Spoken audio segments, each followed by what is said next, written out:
Ciao, buongiorno a tutti amici e benvenuti. Oggi prepariamo la ciambella dei Re Magi, un dolce meraviglioso che viene direttamente dalla Spagna, in cui si chiama Roscón de Reyes.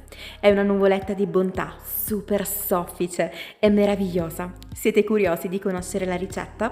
Per preparare la nostra ciambella avremo bisogno di 580 g di farina zero, 100 g di burro ammorbidito che ho lasciato fuori dal frigo per tutta la notte, 2 uova intere, 180 g di latte caldo, 120 g di zucchero semolato, un panetto di lievito da 25 g, un cucchiaino scarso di sale e un cucchiaio di estratto di vaniglia. La prima cosa che facciamo naturalmente è quella di andare a sciogliere il nostro lievito di birra all'interno del latte caldo. Attenzione che non deve essere bollente. E lo facciamo sciogliere in questo modo. Prendiamo adesso la nostra boule con la farina, facciamo la fontanella, versiamo all'interno il latte con il lievito sciolto, il sale, la bacca di vaniglia, burro ammorbidito, le uova e lo zucchero.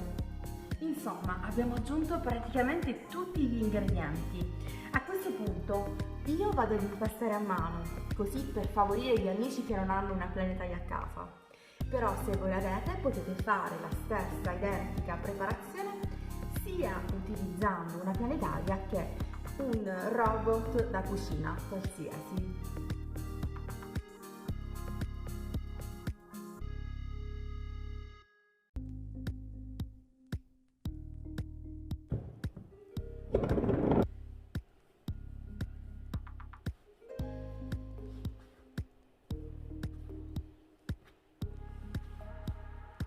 E diamo qualche piega al nostro impasto.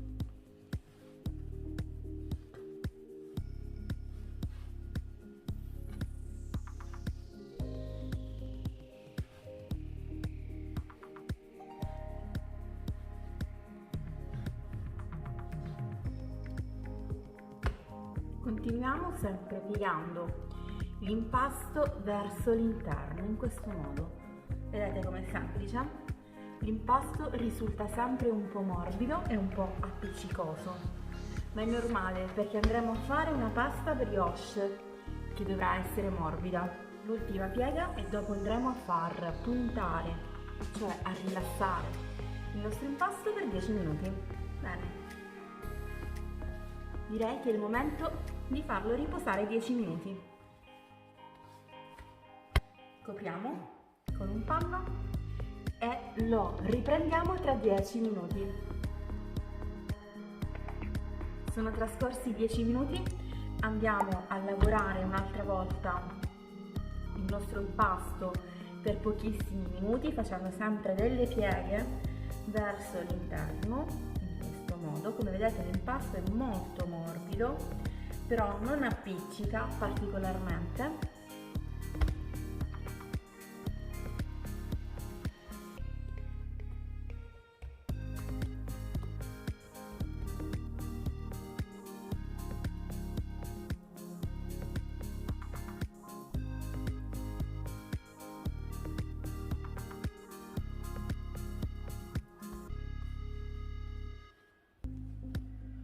Prendiamo adesso la boule che abbiamo già pulito, ci versiamo dentro un goccio di olio, così, proprio una goccina, e andiamo a oleare tutti i bordi e il fondo.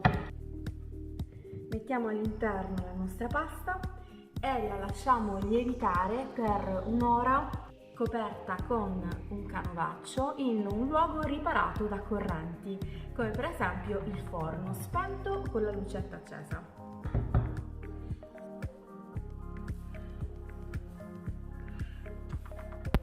Trascorsa un'oretta riprendiamo il nostro impasto e lo dividiamo in 3 parti uguali. Adesso creiamo 3 filoncini. per fare una bella treccia.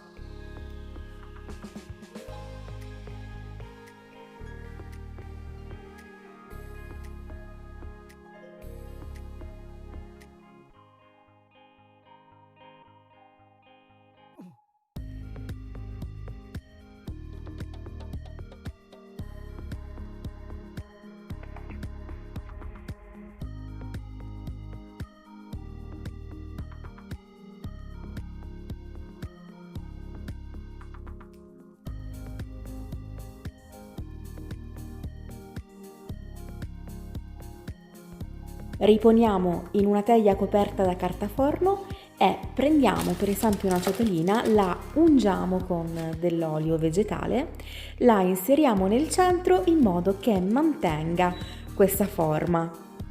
Lasciamo lievitare per 3 ore, se preferite anche per 2 ore e mezza, coperta con un panno in un luogo riparato da correnti.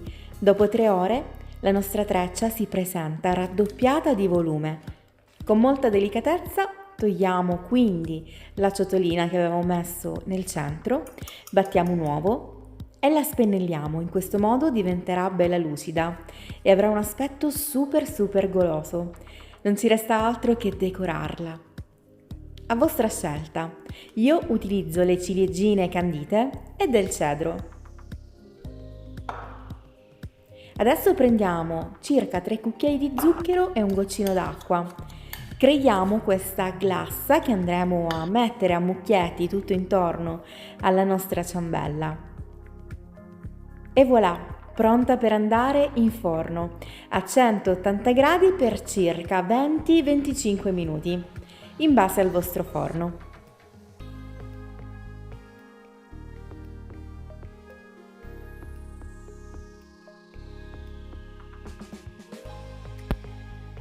Ed eccola qui, la nostra ciambella dei Re Magi è pronta. È una ricetta spagnola a cui sono davvero molto affezionata. Voi non potete neanche immaginarlo, ma questa è stata la prima ricetta che io ho fatto circa 12 anni fa.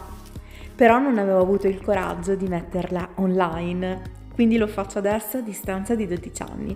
Bene, adesso possiamo mangiare la nostra ciambella così com'è. Oppure possiamo renderla più golosa farcendola con panna montata, come faccio io, oppure con crema pasticcera o semplicemente della crema al cioccolato o della Nutella.